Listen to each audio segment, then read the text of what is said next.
Thank you for joining us here on BNC Live. I'm Brittany Jones. So let's get to your top headlines tonight. Well, the death toll from the condo collapse in Surfside, Florida now sits at 90, with 31 people still unaccounted for. Personal belongings such as rings and jewelry and other personal effects are being recovered and returned to their owners.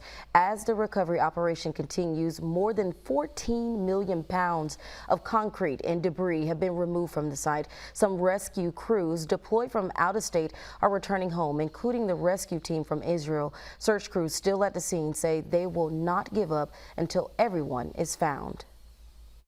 71 victims have been identified and their next of kin notified. And our hearts and minds are always with those we've lost and with the families who are grieving and those that are still waiting. The Haitian First Lady Martine Moïse is speaking for the first time since her husband's assassination. She posted a statement on her Twitter account this weekend. She says she's alive thanks to God, but she lost her husband in the blink of an eye. Haiti's President Jovenel Moïse was killed last Wednesday in their home. The First Lady was also wounded during the shooting. She says to the people of Haiti, quote, "Tears will never dry up in my eyes. My heart will still bleed, but we cannot allow the president to die a second time. It's true, I'm crying, but we can't let the country go astray." Meanwhile, the U.S. is stepping in to help the people of Haiti following the assassination of President Moïse. The delegation includes experts from the National Security Council, the State Department, Justice Department, and Homeland Security. The Biden administration wants to find out who was responsible for the crime and hold them accountable, as well as help stabilize the situation. A Pentagon spokesperson says they are reviewing a request to send hundreds of U.S. troops to Haiti, but that decision is still under review.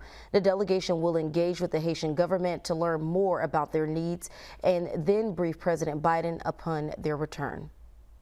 Pope Francis is making his first public appearance today after undergoing surgery last week. The 84-year-old Pope stepped out on the balcony at the hospital to lead his weekly prayer and to appeal to Haiti in response to the death of President Moïse.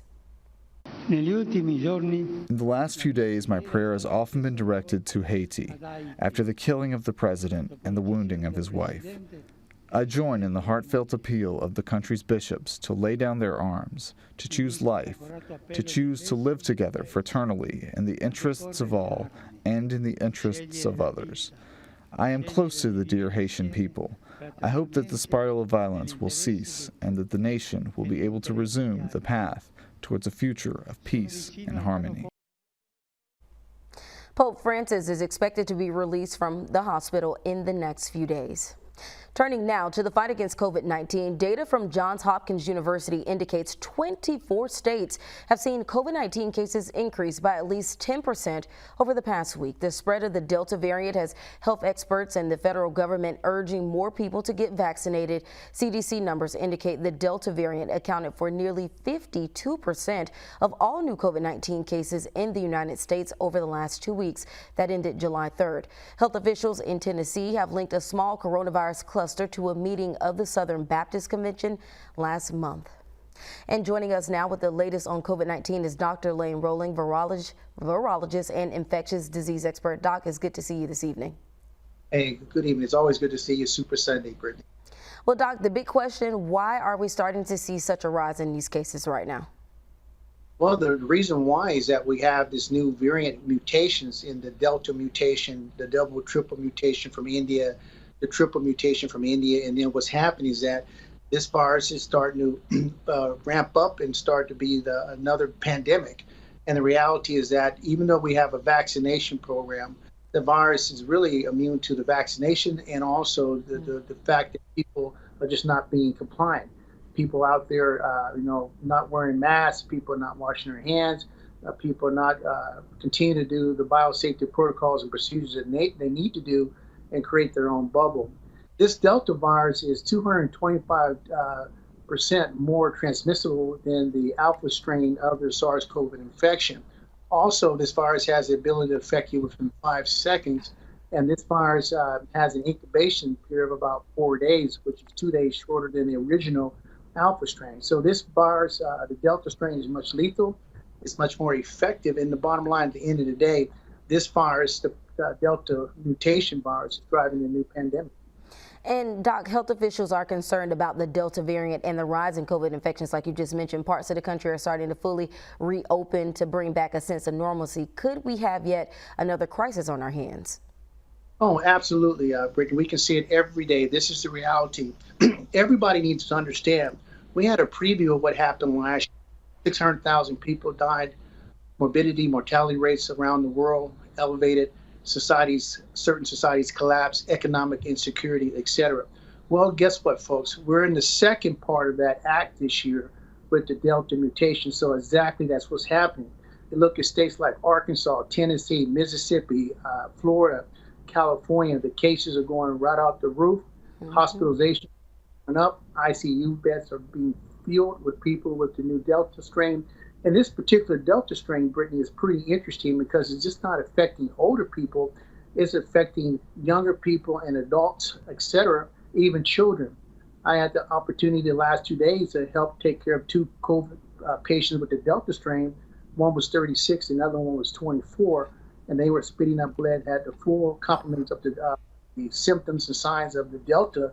And so this shows you that this virus is picking up steam and will be the driving force for the next year. And we know that's not the only one to be concerned about. The Lambda variant, which was discovered in Peru last year, is also raising concerns. Scientists say this variant could be resistant to COVID vaccines. Are you concerned that this may turn into the next super spreader like the Delta variant? Absolutely, Brittany. The Lambda strain out of Peru, they're still trying to figure it out. They're still trying to figure out, how severe it is, but it's driving the infection in South America. And the problem that we have, and I think the audience and everybody that listens to this great news program, you need to understand that these are always mutating, period. We had a case in Belgium where a lady was affected with not just the alpha strain, but also the beta strain. So you can have a dual infection with two different strains. And with this Lambda strain, this could be the next pandemic that's going to drive it next year. That's why we have to have a very effective policies and procedure that is based for everybody. Everybody's going to have to mask up. Everybody's going to have to wash their hands. If you're going to try to do a vaccination program, that vaccination program has to be geared to that specific virus. The vaccines for Pfizer, Johnson & Johnson, and Moderna were made off of the Wuhan strain. You have to make a vaccine for the Delta strain, the Lambda strain, double and triple mutation strain if we're ever going to get a hold of this virus. Well, with more than 67% of adults, they've received at least one dose of the vaccine. With the rising cases and another variant of concern on the loose, how can officials, or health officials rather, convince those who remain vaccine hesitant to roll up their sleeves? Because we look at who's at risk at getting the sickest, Doc. Well, I mean, right now, you look at what's happened in L.A., Los Angeles, the vast majority of people getting sick there in the hospital beds are being filled with Black people. Same thing in rural Arkansas, Tennessee, Mississippi. The people that were affected initially last year are the ones that are being affected again this year. And that's why, Brittany, your program and platforms like this, we have to be the voice and give people accurate medicine and science information so people can make the best decision. The problem that we had in this initial thing was the politics got in the way. People are telling you, put your head in the microwave, drink Clorox, bleach, it's going to go away. And you have people that are not scientists, infectious disease guys, all just talking about this disease. So guess what happens? You have a misinformation. You have a misdiagnosis. You have people saying, wear a mask, don't wear a mask. Folks, it comes down to basic sense, virology. This is a virus airborne. You have to wear a mask, period, end of story. And if you do that and the people have accurate information based off of people that have been trained in this profession, not a politician, because a politician were some of the people that got this virus out of control because you never did a true lockdown. You had people not wearing masks, and now what's happening, what the famous word we like to say in our business is, now you have blowback. And the blowback is that the virus is out. For example, Arkansas, Tennessee, you cannot put that virus back in the bottle, just like Missouri. And so these are the consequences of policies and procedures that were not done right, and people are going to suffer and people are dying from the consequences of people that did not understand virology. Yeah, and Doc, unfortunately, it sounds like it's going to be a continuous thing. But you mentioned something to me right before we let you go. You mentioned that next year we could be on tap to having about 1 million people who have died from the virus. At the rate we're going, Brittany, and this is just straight statistics, and you can do the numbers yourself, At the rate we're going by January, we're going to be up to that million number mark where 1 million Americans have died from the beginning of the SARS-CoV virus. This time around, it's going to be much more, this part of what I call part two, driven by the Delta P mutation, is going to be stronger. You're going to have much more people dying, much more complication, because it's not just going to be affecting older people, it's going to be affecting younger people, like I gave you the two examples. And if we do not have a uniform policy, for example, California just mandated yesterday that kids that are going back to school will be wearing masks. LA, you go out to a restaurant, you have to have a mask. You have to have these because schools, businesses, arenas, football stadiums are what we call super spreaders. So if you're going to try to have this new norm where you're having concentration of people, you're going to have policies and procedures that can affect and treat and maintain the virus by having good protocols and procedures for your establishment, a school, bank, whatever. You have to do that. If not, we're never, ever going to get a hold of this virus, and this virus is going to drive the pandemic for another 50 years. Well, we know it is hard to keep up with. Dr. Lane Rowling, thank you so much for always bringing in your advice. We appreciate your time. Thank you very much, and your staff and everybody at BNC. Shout out Super Sunday night. You guys take care. I'll see you guys next week. You too. And coming up, as we adjust to a new normal and outside has opened up, health experts warn this could lead to a spike in STDs. Next, a doctor explains how you can stay safe as you begin to mingle. I am not what happened to me. I am not broken. I am loving me. I am not damaged. And it says, I am not fearful, not ashamed. Who am I? I am recovering. And changes could soon come to the United States military and how sexual assault is investigated. Up next, one victim shares her story of survival and explains why she wants to see immediate change. That's ahead.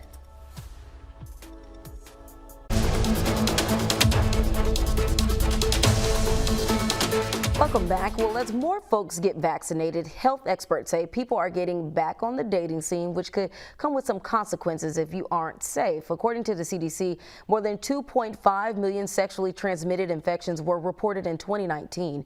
I spoke with OBGYN Dr. Tamika Cross from Houston about why we could be faced with another spike post-pandemic. Dr. Tamika Cross, thank you so much for joining us here on BNC to talk about this, and welcome to BNC. Thank you for having me. Very excited. We are glad to have you with us. We know this has been a very much talked about story during the pandemic. So we know during the pandemic there was a drop in reported sexually transmitted diseases and infections, but now that outside is open, as people have been putting it, more folks are getting together, and we'll start to see a post-pandemic rise in those reports. Why is that? Well, there's a couple of reasons. So the initial decline that was reported was really due to a few things. I mean, number one, in the beginning, of course, people weren't going outside of their households as much, but also people weren't getting tested as much because they didn't have access to the same healthcare resources that they had before when the clinics were closing down for any non-emergent cases or clinical appointments. So I do think that that initial decline potentially could have been a little false. And so now, I think by the end of 2020, they started to see the numbers already going back to 2019 numbers. And then now it's continued to rise. And then, as you stated, as people are getting out more and people are, making up for lost time and, connecting with people they haven't connected with in over a year, we're definitely seeing an increase in sexual activity, increase in pregnancy, and unfortunately, an increase in sexually transmitted infections. And so some folks are calling it kind of the summer of love, if you will. But I mean, these could potentially have long-term impacts on your life. Talk about that. Absolutely. So I'm always educating my patients, letting them know that a sexually transmitted infection needs to be diagnosed and treated as soon as possible because specifically for women, the fact that you have an infection that's festering for a long period of time and potentially damaging your uterus, your uterine lining, as well as your fallopian tubes, which could impact your fertility in the future, as well as if the infection were to become more severe severe, and sometimes you see sepsis, or when it is essentially a systemic infection in your entire body. So yes, it's very important to be treated early on in the disease process. And what are you seeing the most of right now? Because there are certain ones that tend to show up more than others. Yeah, I think it kind of depends geographically where you're at. Doc, since people are getting vaccinated, are they more comfortable kind of getting closer, if you will? Absolutely. I'm here in Texas, and people are very comfortable here. And so definitely we're seeing people going out more, going to public, restaurants and events and things like that. People aren't wearing masks as much. It's not required in every establishment anymore. So yeah, people are definitely getting more comfortable going back to, dating and things like that. So for sure. And what about the apps? I mean, a number of people have kind of gone into this wave of dating online. It's kind of like the new way to date at this point. Does that in turn have any type of impact on people kind of getting closer together? I think yes, because I think definitely there wasn't an increase during the pandemic of online dating, because people couldn't do the traditional dating anymore, and it's just been an increase in general. And so I think now that people are getting out more, they are able to meet up with all the different people that they met online, and so it's basically giving them access to more potential dates, more candidates than they probably would have had in a traditional face-to-face meeting environment. Mm-hmm. And so, of course, Dr. Cross, STDs numbers have been increasing for years. This isn't something new to any of us. But, of course, also, we've all been told before what to do. But sometimes people just need a little bit of a reminder. So what's the best way that folks can actually protect themselves? Absolutely. So practicing safe sex entails a few different things. So number one, making sure that, before you're engaging in sexual activity, that it is with somebody that you trust. And so that's first and foremost. And then when you are engaging in sexual activity, definitely to protect yourself using some type of barrier method, whether it be a condom, a dental dam, something to protect against sexually transmitted infections. And a lot of times, we look at those different barriers as contraceptives, and although they can be moderately effective contraceptive options, it's really for an STI prevention standpoint. So it's still important to use it even if you have good birth control or contraception on board. So what happens, Dr. Cross, if these things go untreated, if you don't do anything about it and you kind of just walk around without actually going to see the doctor about having any STI or any STD? Yeah, so it definitely can continue to worsen. The infection can worsen, it can spread, as well as you're continuing to transmit it to any potential partners that you have. It definitely can affect your fertility from a female standpoint as well as a male standpoint. And then also, like I said, if it worsens, it can cause a severe infection spread throughout your body that could actually leave you hospitalized potentially. Yeah, so I mean, at this point, people have to know this is very serious. I know oftentimes people talk about like, okay, folks are just getting together, what have you, but they have to know that this is very serious because it can cause some very, very serious harm to your body. Well, Dr. Cross, we appreciate your time today. Anything else that you wanted to say to folks just as they're starting to get back out there, just make sure they need to be safe?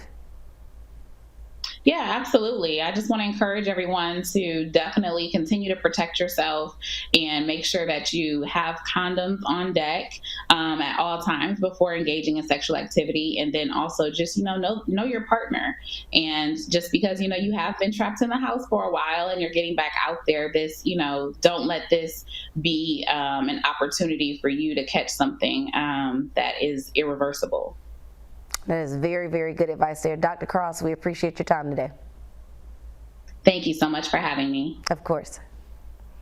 Welcome back to BNC Live. A little over a week ago, the White House released the results of an independent review commission on sexual assault in the military. The nearly 300-page report expressed more than 80 recommendations the commission believes need to be considered within the military in key areas. Those include accountability, prevention, climate and culture, and survivor support. We've heard the names of several victims, some who have been murdered, like Army Specialist Vanessa Guillen in Fort Hood last year.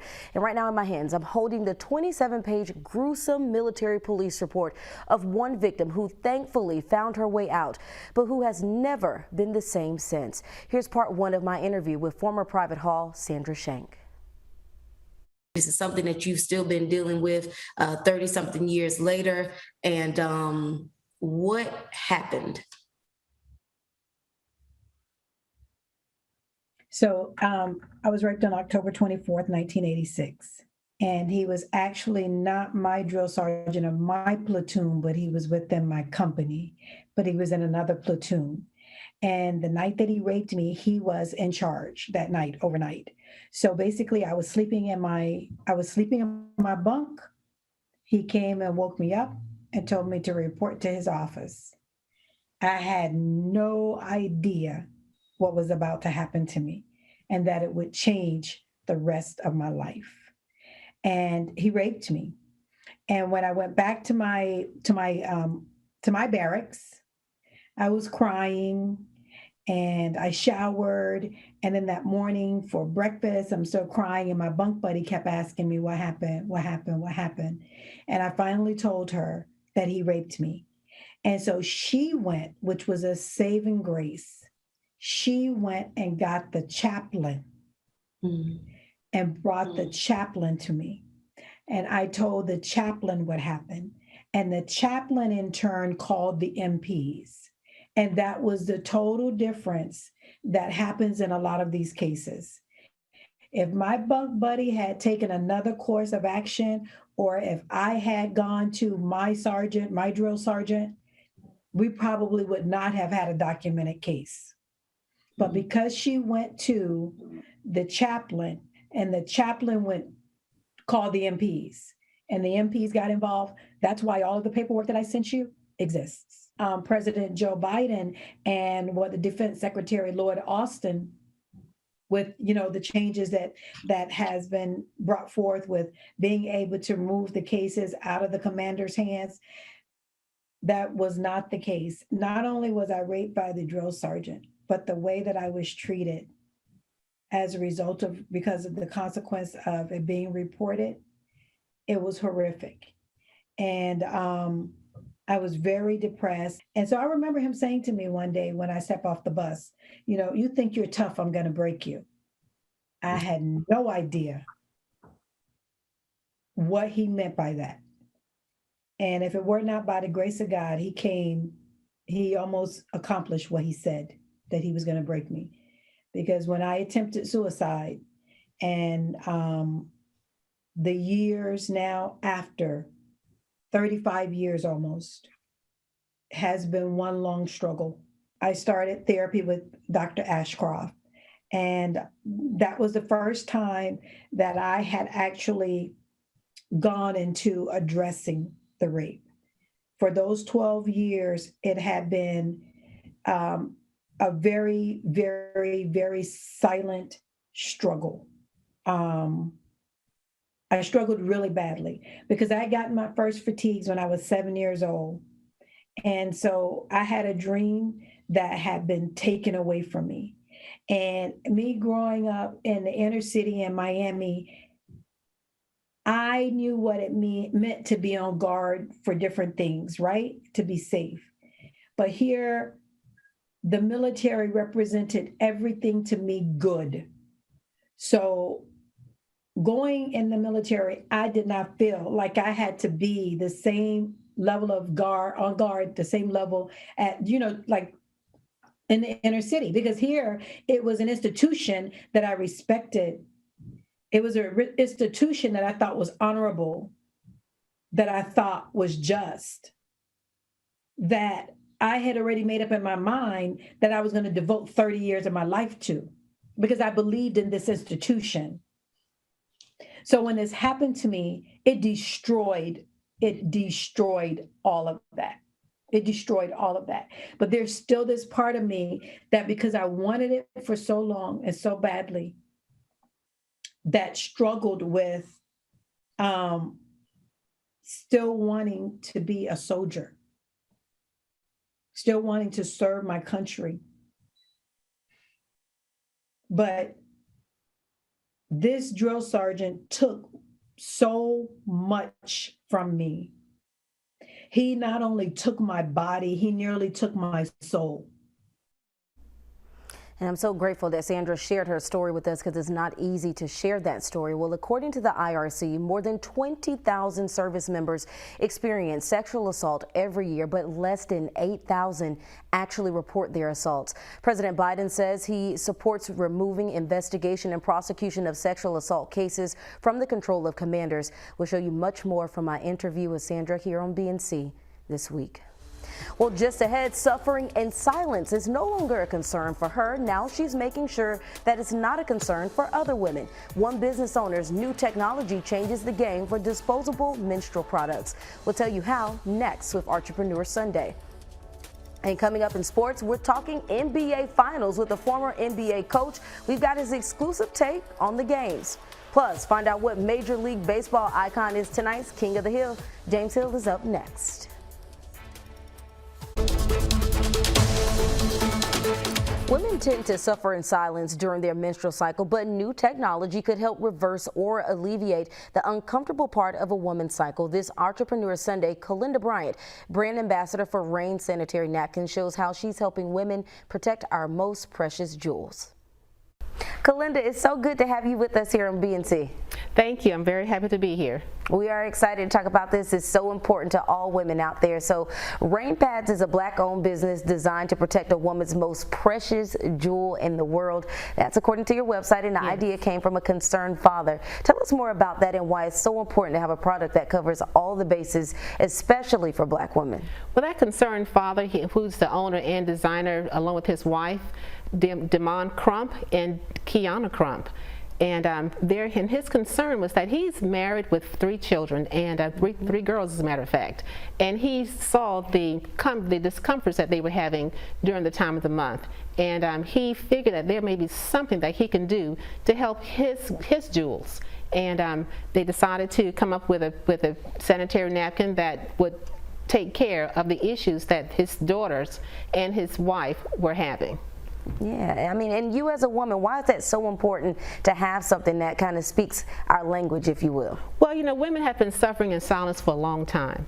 And whenever we talk about the issues that we have during our time of the flow, when we're flowing, there's not much that's been done to help us with our concerns. And with the construction of our Rain sanitary napkins, we've hopefully spoken about and taken care of the issues that we have. We know that this is not a pad that's going to take care of everything, but we do have a product in here that will help with the discomforts that women do have throughout their time of the month. And so, Kalinda, these aren't your ordinary pads or your sanitary pads. It contains a technology known as graphene. What is graphene and what are the benefits of it? Graphene is the new material that is used in several things, but as far as the napkin is concerned, what graphene does is help with our issues such as abdominal cramping and the issues that we have with the odor and the other issues that we have with our time of the month. And graphene, if you will look it up, Graphene, the different benefits that graphene does have with our sanitary napkins. So we want to see a little bit about what these do. You know, you talk about this technology strip that's in the middle of them. Yes. As you know, every woman's flow isn't the same. How does this technology provide extra protection for them? And you can go ahead and show us how it actually works. Okay, well, these are our napkins. These are our pads, and our napkins, as you can see, are individually wrapped. And when you open the pad, you'll see in the middle of our pad that we have the strip, and this is the graphene strip that I was speaking of. And with this particular pad, there are 8 layers of this pad. And I have, at this moment, I have 50 milliliters of water. And speaking to our physicians who collaborate with us and who partner with us, they say that women usually flow within a day's time, depending upon who you are, of course, at least 50 milliliters of water. And we know by now, ladies, that if your flow was this heavy, that we would not be very comfortable at all. So what we're doing at this moment is letting you see how the absorbency has already started with our pad. And it has not come off to the sides because you have your side rails that's right here that stop your flow from going over into your wings. And it's about 10 times more than your regular pads? Yes, the absorbency is 10 times more absorbent than regular pads. And the absorbency is plant-based. Our entire pad is organic. No synthetics, no toxins or anything that's in our pads. And we encourage you to look this information up. And so why is that so important to make sure you have all of those things dedicated to your sanitary napkins? Well, these sanitary napkins help with women's health as far as continuing to help with killing bacteria that we know that we flow. And with this graphene, the graphene kills the bacteria. It's vibrational energy. Mm-hmm. And hold it up for us too, Kalinda. We want to see that. Okay. All right. This is the infused strip that we have in our pads. The little gray that you're seeing on the pad, that's the graphene, the new material, graphene. Now this is after you've poured the water on it? Yes, yes it is. I poured 50 milliliters of water on this pad, and as you know, we would have had to change by this time. And we want to ask you, also to tell us about your campaign to push this product to the masses. Our campaign is Justice for My Jewel. And because the jewel that we are trying to protect is us. The bacteria cannot last with graphene. And with this energy that is in our graphene, in our strips, vibrational energy and the bacteria that we do flow cannot exist together. It kills this bacteria, at least 99.9%. Mm-hmm. Well, as women, we know that we all struggle with a lot. Sometimes it's a very, very difficult time of the month for folks. But the last question we want to ask you is, where can people find you? If you go to www.mytime.jewelpads.com, you will be able to find these pads and purchase these pads. They're $6. They're $2 shipping and handling. And your pads will come to you in less than 5 days, for sure. Perfect. Kalinda, thank you so much for joining us for Entrepreneur Sunday. We appreciate your time. Thank you so much for your time. So some afternoon showers and thunderstorms for you all over there. Listen, at this point, so many people would be thankful to have the type of rain you talk about out there on the West Coast. Exactly. You know, they're staying dry while the East Coast is just getting hammered. Mm-hmm. All right, Britt, well, happy National Mojito Day. Okay. Yes. Kind of matches your dress a little bit. Well, long day in the hot sun, we all could use a refreshing drink, whether it's water or lemonade. But in today's case, mojito is more than acceptable. All right, this classic minty cocktail has been one of America's staple cocktails for decades. Traditionally, a mojito is made with white rum, lime juice, sugar, mint, and sparkling water. Mojitos are enjoyed mostly during summer months. This cocktail's fresh taste and cool temperature is the perfect mix for hot summer days. Cheers to National Mojito Day. So, do you like mojitos? I never quite understood the minty taste. I like the flavored ones. So like, some people do the strawberry mojitos or do the mango mojitos because it's like very, very refreshing and minty. But I'm also one of those people who don't like all those little pieces of things in my drink. I always feel like it's when you chew bubble gum and then you drink orange juice. Like, it's just not it. It doesn't mix together? It's just not. It's not made for each other. I think it's good. But anyway, enjoy your mojito. But anyway, we'll be back with more news, weather, sports, and entertainment after this short 3 minutes. Hope I didn't ruin it for them. Listen.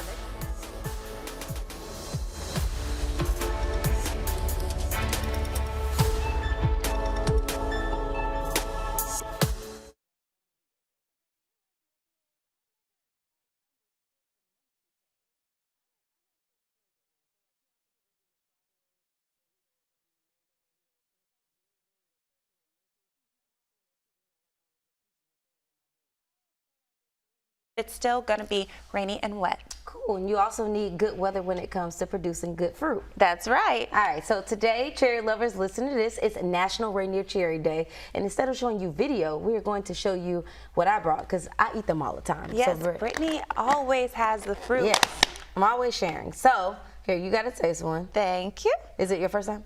For a cherry? No, for this type of cherry. What type of cherry is this? Rainier cherry. Oh, Rainier. So, okay, so since she didn't know about it, I'll tell you about it too. This time of the year is the peak of Rainier cherry harvest, which is a huge deal because they're actually only around for 2 months for each summer. And Rainier cherry is named after Mount Rainier in Washington State, started to make an appearance across the country after it was released in commercials. So, production back in the 1960s. So, Britt, you got to try it because it's about to end the show. Is it sweet? It's sweet. It tastes like a peach. Okay, see, it tastes like a peach. All right, so happy Rainier Cherry Day. Thank you for joining us for this hour of BNC Live. We'll see you back in 3 minutes. You gotta eat it, Britt. I'm eating it. I've been telling you for when it comes to bringing out our good fruits and stuff like that in summer. So, Britt, it's cherry season, or cherry lovers listen to this, National Rainier Cherries Day. All right. You got to tell me what you really think about it this time. All right, Okay. so I'm going to give you a cherry, and this time I'll Give have me one another with shot. you. Britt, Yes. actually, you pass that to me. Okay. All right. There you Thank go. you. Perfect. All right, so this time of the year is the peak of Rainier cherry harvest. I have them because I eat them all the time. It's a huge deal because they're only around for 2 months each summer. So Rainier cherry is named after Mount Rainier in Washington State, started to make an appearance across the country after they were released for commercial production back in the 1950s. And so, you know what? We got to try it. Yes, this time you tried too. Okay. Well, you already had it. I know what it tastes like.